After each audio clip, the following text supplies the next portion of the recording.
inspire, empower, grab your girls and soar a little higher. Unlock the fire in you, cause real women don't bitch, no.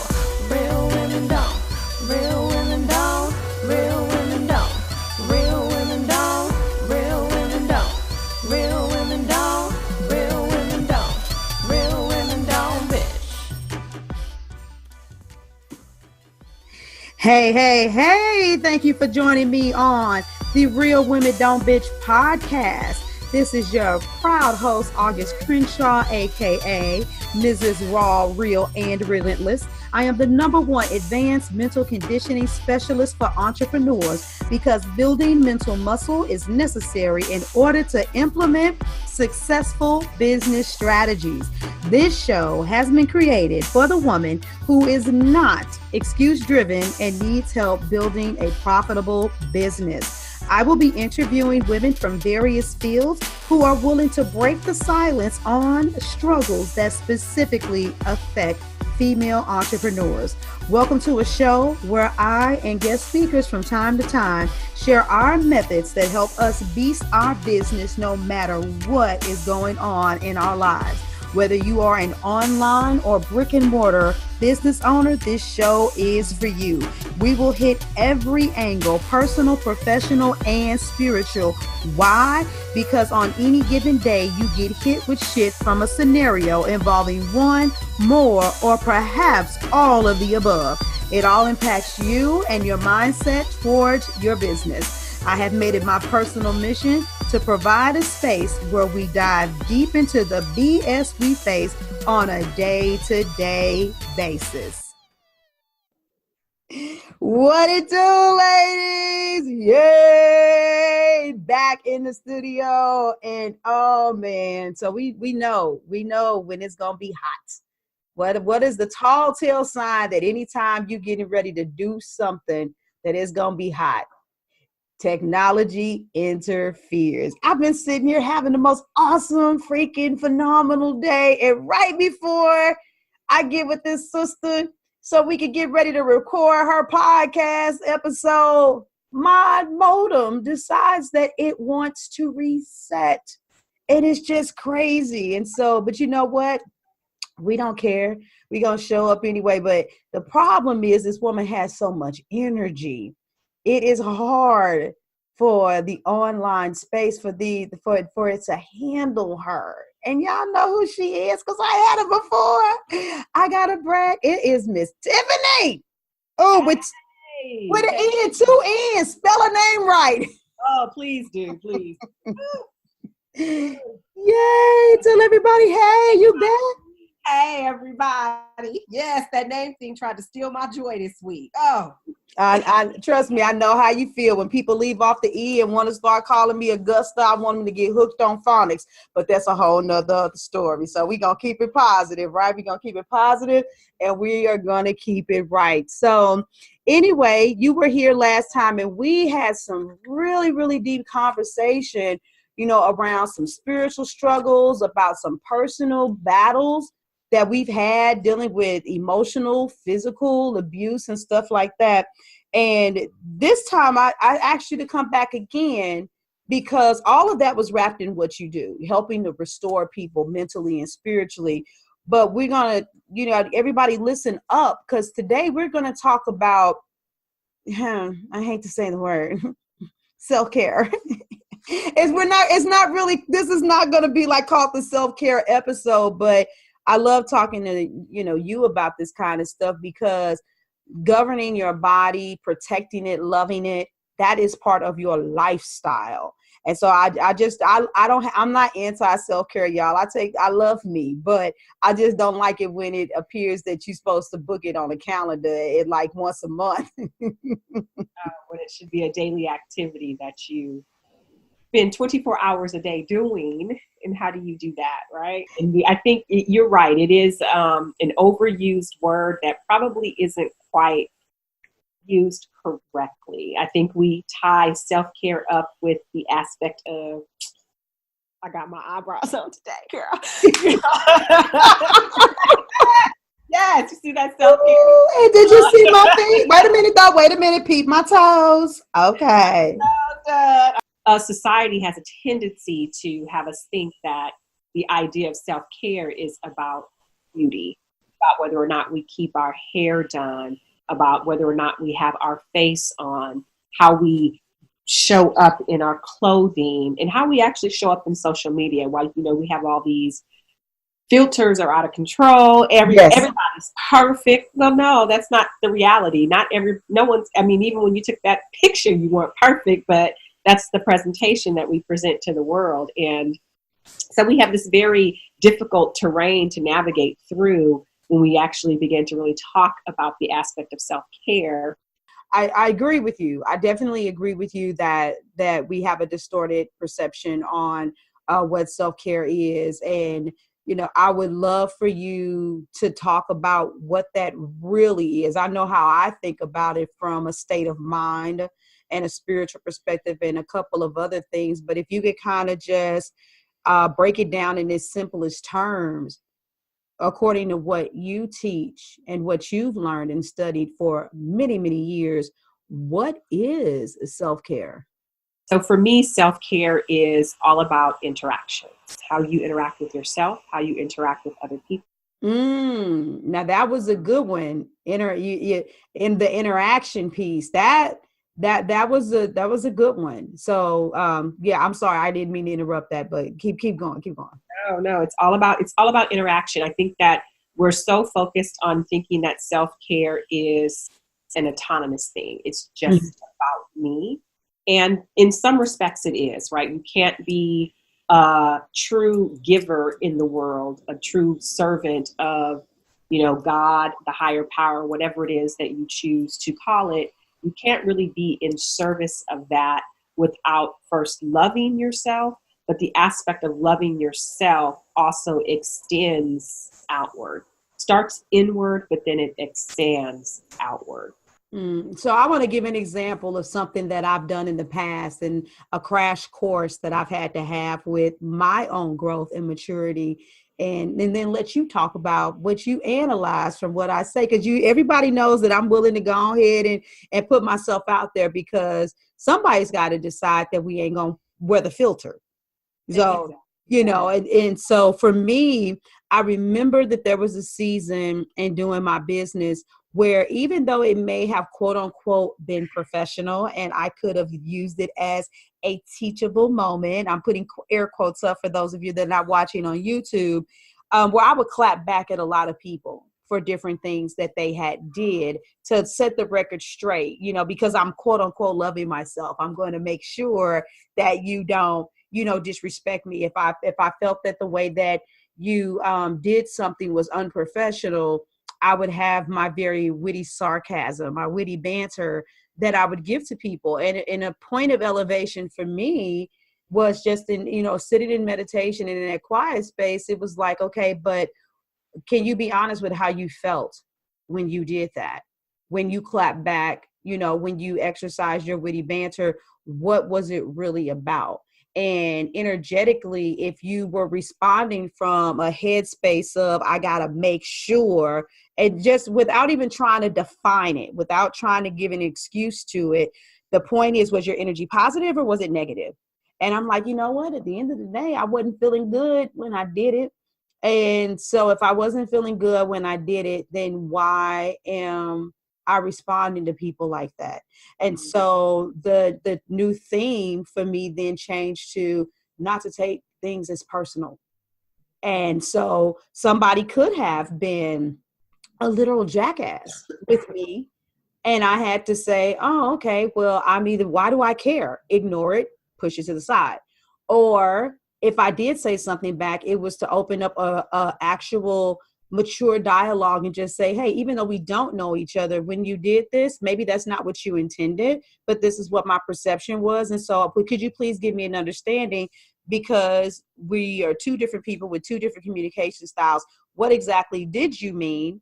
And maybe we can keep this thing going, or we can. And sometimes people would, still say sarcastic things back, like, oh, wow, I see you. And I would just be like, okay, delete, block, and keep it moving. And some people would be like, wow, I didn't even mean to come off like that, but you're not the first person to say that to me or whatever. And it would go a different direction. And so I've been very sensitive about my interactions with people. And that's what I thought about when you said that. So if you were coaching me, so to speak, what shit would you call me out on? Well, the first two things I would do, I would give you two books. I would give you the 4 Agreements, and then I would give you the Yamas and Nayamas. And in both of those books, Yamas and Nayamas really talk us through the aspect of moral discipline, personal restraint. And in moral discipline and personal restraint, there are the two concepts of Satya and Asteya, which are truthfulness and non-stealing.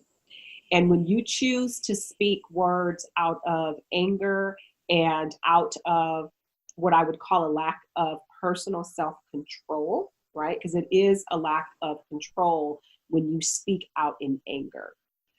It means that you're not pausing to take a moment to breathe through the situation that has presented itself to you, right?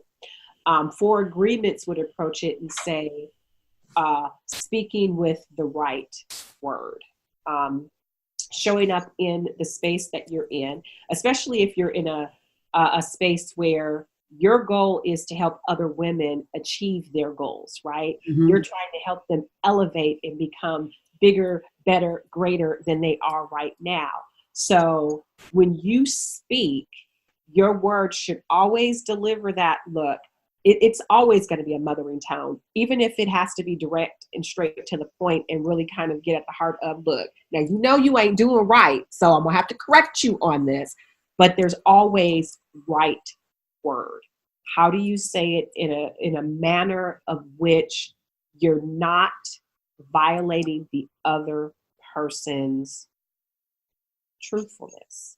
Mm-hmm. You're not stealing from them, because when you speak to them in anger, you're stealing their joy, and that's not fair. Adding fuel to the fire of discord. Ooh, so I mean, everybody that's listening, I gave my moment of truth. You know, what is your moment of truth, and what does that look like? And I can honestly say that even listening to you expound on that, I had a brother who was 18 years old that died in a car accident. Now, prior to that, he had a season where he lived with me, and I pretty much loved him like a son. But we had one of those moments when I was younger, immature, early 20s, me, him, girlfriend, we get into a fight. Yeah, some of y'all been waiting to find some more raunchy gutter stuff about Miss August Crenshaw. There you go. And it was one of those things, well, F you, I don't want to talk to you no more. And so I lived the movie scene of ignoring someone I loved, and then they died in a car accident before we made up, and, feeling really crappy. That was my first clash with dealing with the fact that my tongue was a weapon, and I wasn't using it, to win a war for good. I even at one season called it verbal thrashing. I thought it was kind of sexy, but that came back to haunt me. It came back to slap me in my face. And that was the first time that I actually developed a conscience about how I speak to people and whether or not I respond out of anger. But the reason why I'm bringing that up is because there are a lot of people, I have to liken it to a Bible scripture where Paul says, not that I've arrived. And a lot of people will say, well, we're always growing, we're always learning. But a lot of us, after we get to a certain point, we actually don't really feel that way, because we will either kind of walk around and be like, yeah, I used to be like that. I'm not like that anymore. And when something really dramatic happens and you go shrink back into that character, it's like, oh my God, that isn't me. And you don't want to own it. But in all actuality, we're an ever evolving species. And so me giving you that moment of truth for what I recently dealt with is just showing an evolutionary process for something that has been going on for many years. And I'm over 40 now. So we're talking about 2 decades. And so you talked about interaction with self and then interaction with others. But having that interaction with myself, I have to give myself some grace and be grateful that I'm growing. Yeah, absolutely. I mean, we don't stay the same. We're not I mean, we're technically not the same as we were 5 minutes ago. We're ever evolving, we're ever changing. And when we start to even talk about that aspect of the words in which we speak, you know, we can take it back to scripture. I believe it's in Psalms 49, you know, my mouth shall speak wisdom. And so when you think about the words that are coming out of your mouth, when you speak in anger, you're no longer speaking in wisdom, right? You're speaking in ignorance. And I think people fail to realize that you need to take that moment to step back for just a moment and say, okay, wait a minute, what's really going on here? Because when we react in anger, we're actually reacting on memories. We're reacting on experiences that we've had. For me, and I'll share my example as well, I was also that in-your-face person. You know, oh, let me tell you exactly what it is you don't need to know. You need to hear this, right? And I call mine lambasting. I had no problem with lambasting somebody. Let them have it, okay? Because they needed to know where they were wrong. But we have so much in common. Me too. When you start to go down this spiritual path, you start to realize that, you know what? I don't even know what that fight is really. That's not even the real fight. That, you know, this argument that we're having, my need to tell you this is really not the real problem. Mm-hmm. That I need to take a step back and really start to think about all of my past experiences and what I've been through and what's lingering there that I haven't resolved, that's causing these feelings of aggression to bubble up to the surface and making me reach out and want to attack somebody else verbally with my words. And, you know, where's that fairness in that to that other person? And where's that fairness in that to myself? Because every time I allow anger to fester, I'm diminishing my own personal light. Ooh, you know what? You made me have an epiphany. This is why I like talking to you, because I'm telling you guys, talk to Tiffany one day if you get a chance. You just go ahead and sign. Look, I'm plugged already. Go ahead and sign up for a free consultation, because when you're around somebody that does what you do energetically, I just believe that there's a spirit of introspection that just radiates off of you. And I believe that just conversation with you arouses thought in people, because I know it happens with me. You be just saying basic stuff and I'll be like, oh, wait a minute, I thought about something, but I thought about this immediately, because still now, part of that not take things so personal, I'll use LinkedIn as an example. So for all of my new followers on LinkedIn, you're going to find out even more how much I just am really trying to get used to that place. But LinkedIn, unfortunately, is a place where it is extremely spammy. I've dealt with spam on social media and IG, but and even in Facebook, but because LinkedIn is a quote unquote professional headquarters for social media, then it's also perceived to be a lead generation place.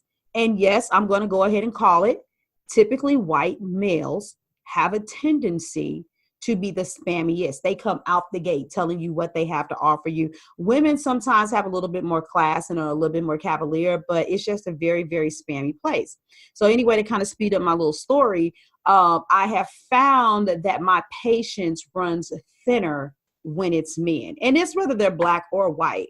But when you were talking and you were talking about the past experiences, and because I'm thinking about this from a business perspective, when I think about being involved with leadership, business, and males that have been over me, I have always felt taken for granted, shunned, pushed aside, belittled, and all of those things. And so I was like, So the reason why I want to clap back on the men on LinkedIn so bad is because my mind already has a negative association with, I'm a boss and you're going to respect me as a boss.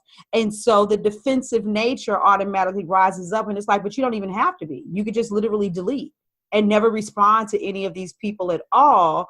But why do you even get aroused by it? Even if I don't respond, I mean, like, I'm like being extra super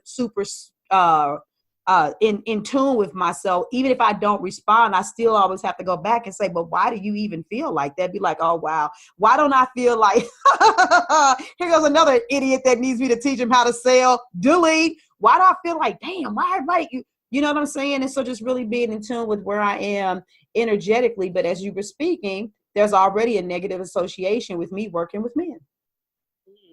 Woo, that's the big one. That's huge because that's a whole, I mean, and then we talk about, business and we talk about markets and niches and things like that.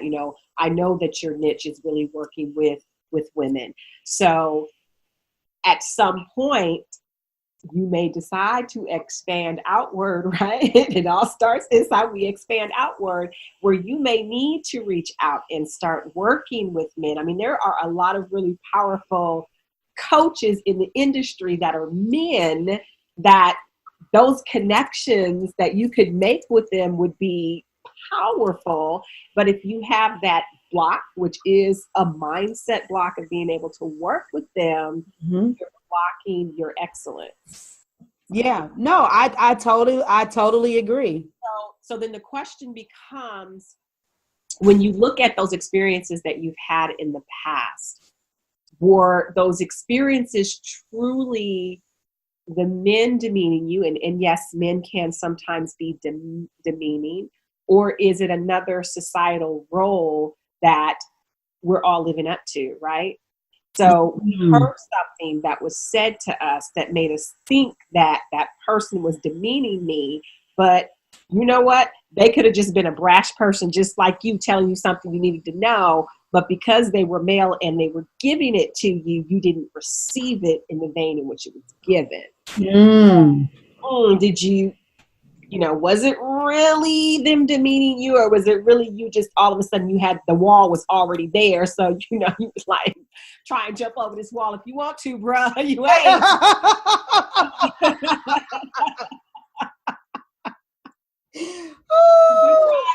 Kind of got stuck at the top. Barbed wire got you? Yeah, I know. No, and I love that you're bringing that up, because that is something, that is a boundary that I had to cross. And so this last summer, I did actually hire a male coach. And so that was a leap for me. And you want to know what was so crazy? Is that watching him working in the group and doing everything he was doing, I felt like I was looking at it in a more advanced male version of myself. The way that because we've been in this circle together with working with you, looking at the way that you're serving. You might have had a call set up for an hour, but it's like, okay, but I really feel the need is here. Let me kind of talk to you guys. And it might have taken about 15 more minutes to flush it out, really being thorough and wanting to give a lot, make sure the understanding was there, not really giving a bunch of cookie cutter BS, but really getting to the root, having a lot of dialogue back and forth. And it was a really pleasurable experience. And then there was a gentleman on LinkedIn. I'm like, okay, you know what? This person is constantly coming and liking my post and saying things as him. And it was a couple of other people. And so I finally sent a message out to two of them and said, you know what? I'm going to be really honest with you. My experience here in the beginning, well, one of them, I didn't give them all of these details, but they received different messages. But one of them in particular, I did say, my experience wasn't necessarily as pleasurable when I first got here, but I don't want to isolate I don't want to group everything. I want to isolate each situation for what it was. And so you seem like you're a really good person, and I'd like to go ahead and reach out and connect with you. And so this past week alone, I've had some really engaging conversations with two men from LinkedIn. And it was like, wow, I had no idea that that's what you did. That's who you are. That's where you travel. That's what you represent, that you're listening to the podcast. So you might be listening to this episode right now. But yeah, and so not to say that I've arrived or that I'm completely through with that, but I know that that's something that I'm still processing and working through. So once again, ladies, I always put the questions on you guys. What does this look like for you? Because some of you may be overworking yourself in your business. That's why, hello, what's the theme for this season? Welcome to the ER. And maybe you're overworking yourself because you don't understand that self-care is not just interpersonal, it's intrapersonal, it's a combination of the two. And if you're not, maybe your right relationship might put you in the right situation. So maybe you don't have to work as hard, so you wouldn't be so stressed. So maybe you can have some more fun for the superficial forms of self-care. You know what I'm saying? I'm being silly, but I'm being serious. That's just a thought. It's the truth. I mean, the other thing that you also have to consider going into this is, what are the stories that you've written for yourself, right? Because, society has taught us that we come from a background of the 40s and the 50s where women were taught that you need to be at home, you need to be the homemaker, you need to be the mother, the dinner needs to be on the table between 3 to 5 o'clock before the husband walks into the door. Make sure you take his shoes off, make sure you serve him his plate, rub his feet, clean the house, make sure you run his bath water, and then politely tuck him into bed. So this has been our story for years, for centuries. And I mean, I just watched, I don't know, there's if you've heard of him, he was a club promoter who all of a sudden he got an epiphany one day that he needed to go to Africa and do something about their drinking water. So he started a nonprofit organization to help bring clean water to Africa.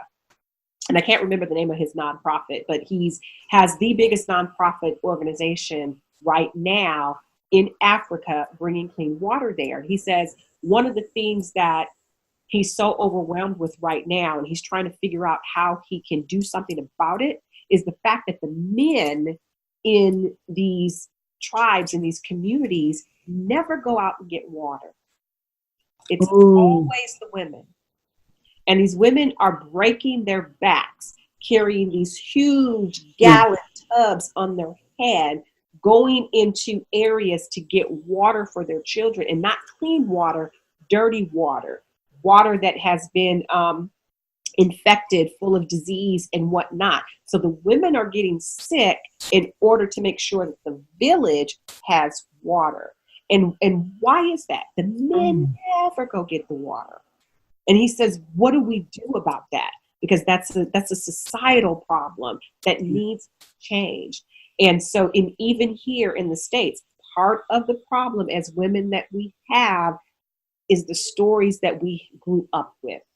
Our mothers were homemakers. Yeah. I know my mom did not work when I grew up. My mom did not start working until her and my dad divorced, and she left, and she had no other choice but to work. She was a stay-at-home mom. And had she been a stay-at-home mom for years, very likely I'd have married me, nice little cute Mr. here, that, and the other half of kids, been a whole happy homemaker too. Still trying to be a happy homemaker. My husband won't let me.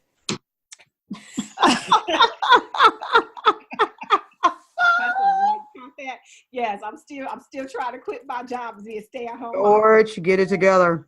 Get it together, George. The kids are gone now. And I still want to be a stay-at-home mom. I want to be Susie Homemaker. But this is how we were raised to believe that women should react to society. And so now we have this whole new age of women that are coming into prominence. I mean, think about what just happened in the past election with, the highest number of women to ever be in Congress, the most number of women to ever start to throw their hats in the ring to be presidential candidates. We have so many more powerful women that are in positions of CEOs, CFOs, running big organizations. This is a time period in our life that is unheard of, but it comes out of a space of pain and hurt. Yeah. So the question becomes, if we don't start to change these stories, do we as women begin to perpetuate the same attitudes that men have? Because they're going to become the minority in a minute. And do we step all over them the way they stepped all over us for years? Or do we as women rise up and do better? Wow, man. Yeah, that was a mouthful, and I don't even know where to respond to all of that, but I do feel you, because number one, I was raised by my grandmother, and I watched that. She was the one. My grandfather came home every day like clockwork right before 6 o'clock, and he ate, and then he went right back to the station where he worked at.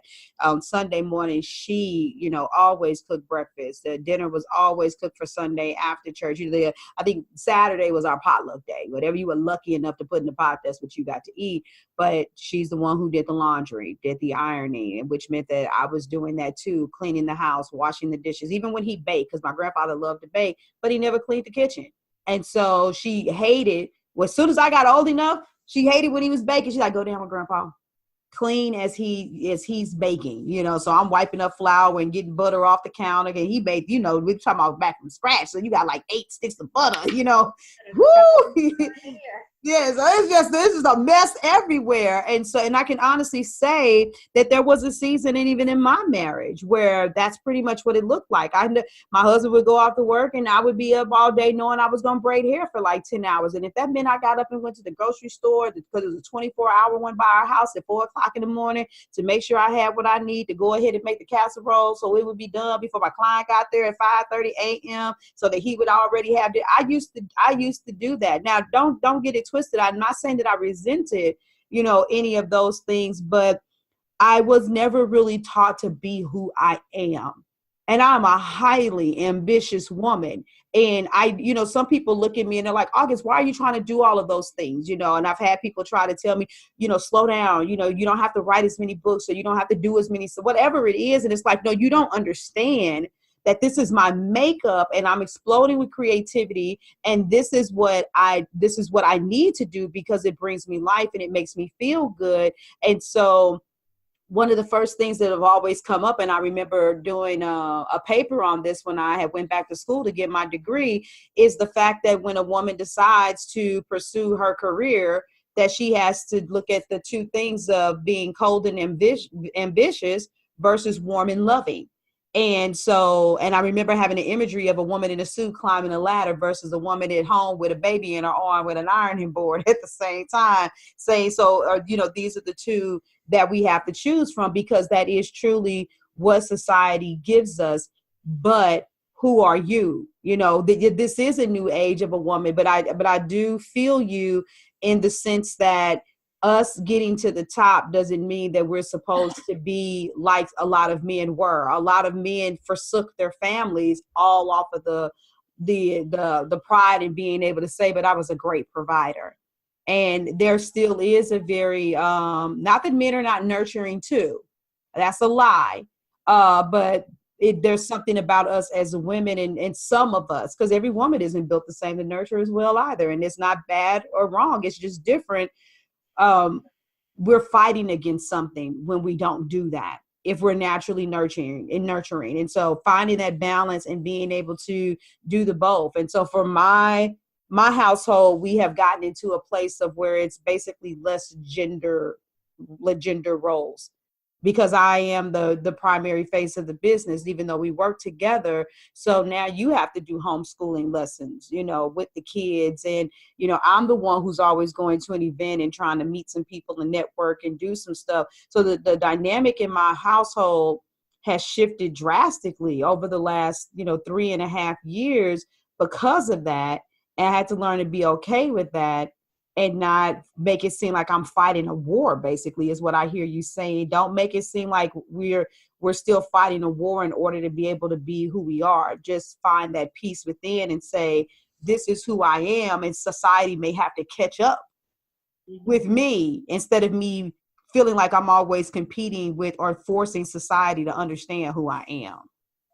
But see, you have the beauty of the experience of having been there. So you also have the ability to have the grace to reach back and understand when your mate may be having a hard time with fulfilling the tasks that he's doing around the house, right? Because if those roles are switched, he's taken on a whole lot more of the day-to-day things. And I know that 6 months that I was home on maternity leave, like to kill me. Let me get back to work ASAP. So I totally understood that when I traveled for work and I was gone 85% of the time. When I got home on Friday, I'm walking in the door at 6:15. My husband was like, "Holla, show us for the weekend, kid." There, and I'd be like, but I want to enjoy my weekend too. I just worked all week.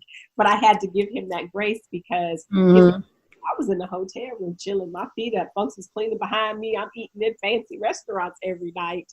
I wasn't home. I was working hard. I was busting my tail. But I had that mentality. Hey, I'm bringing home the bacon. So, what? And let's both kick it. Well, no, I needed to let him have his moment. And, squeeze in where I could. And then, as the kids got older, those things got easier. But having that ability to understand, to have the right language back and give them that moment too is also important. And that's a whole, back to that self-love and the interactions that we have. No, absolutely. And I agree with you about how it still all comes back to us, because you'll know whether or not you're on point or you're off point if you can respond from a point of, let me exercise that grace and patience because I remember what it looks like, as opposed to resentment. Well, now it's your turn. You deal with it. But, to truly be able to love somebody else, you do have to love yourself. And so there is this the level of patience and the level of excellence that comes from you. And once again, I'll just reference my grandmother, because unfortunately, yeah, we won't get into the ugly details, but I can't say that my grandfather did right by her. That's all I can say by that. But unfortunately, he passed before her, and he dealt with dialysis and a whole bunch of stuff. And he had diabetes really bad, heart issues really bad. And to look at how she served him, instead of saying, I mean, I remember I used to look at her like, you finna get him now, ain't you, girl? I know, seriously, I had to work through some things because I was very upset and infuriated with my grandfather for many, many years. But I learned that the grace, the love, the forgiveness, and the compassion by watching the way that she served him. And I know part of that was what helped me heal, because she like, I'm be all right, baby. And every once in a while I might give him a little 1-2, but other than, she's human, but she did that. But I realized that my grandmother was just a loving woman for real. She loved herself. She loved life. Therefore, she loved people. Girl, you got me thinking about all kind of stuff. Don't be coming up on my show making me reflect. I thought that's what this was about. It's about, girl. Oh man, but and I was thinking too. So when we start to even talk about that idea of self-care, we're talking about even that spoken word, that things that you say out of your mouth and how you interact with other people. This just came to me as we were talking, was the idea, and this was something that I'm working on changing with myself, is when people ask me, how are you doing? And the first thing that I say is, I'm fine. When I'm really not. Sometimes I'm not okay. Sometimes I need somebody else to just give me their perspective, but the words that I go to are, I'm fine. And so when you do that, again, you're stealing, right? You're stealing the truth, the truth yourself, and you're stealing the other person's opportunity to be honest. So, and I do it a lot because I'm not going to say I'm a no conflict person, because I'm not.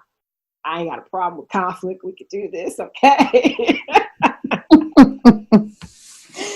But sometimes I need a moment to go. I need that breath. So I'll say I'm fine, which is not the truth, rather than saying, right now I'm not fine. Right now I'm not good. But I also know right now I cannot talk with you about it, because I don't want to regret the words that might come out of my mouth. So give me 15 minutes. Let me take a pause. Let me really analyze and process what it is I'm going through. And then we can have the conversation, because I need to make sure it's not me first. I'm sensitive too. I take things personal too. And I don't want to make this a personal issue, because it's something that has creeped up in the 1 million memories I have from way back when that I haven't worked through. And no matter how long you've been on this journey, no matter what you're trying to do to clear all those negative spaces and those old impressions that you have going on in your energy, something's always there that needs to be worked on. And as soon as you think, I'm so good, I'm living a life, everything's wonderful, I'm so peaceful, I'm so happy, you'll have that one thing be like, bam! And you'll be like, where'd that come from? Hello? All jacked up all over again. I got a whole lot of work to do. So going into your interactions with other people, always be mindful of that. But yes, sometimes you may just need to take that 10-minute break, step off to the side, breathe through it, think about what could be causing those triggers, and then go back and approach that situation. But don't leave that situation with, I'm fine, because that's not the truth. Yeah, and I love that advice that you're giving, and I know that everybody, I'm pretty sure you get it because she's very clear in her communication.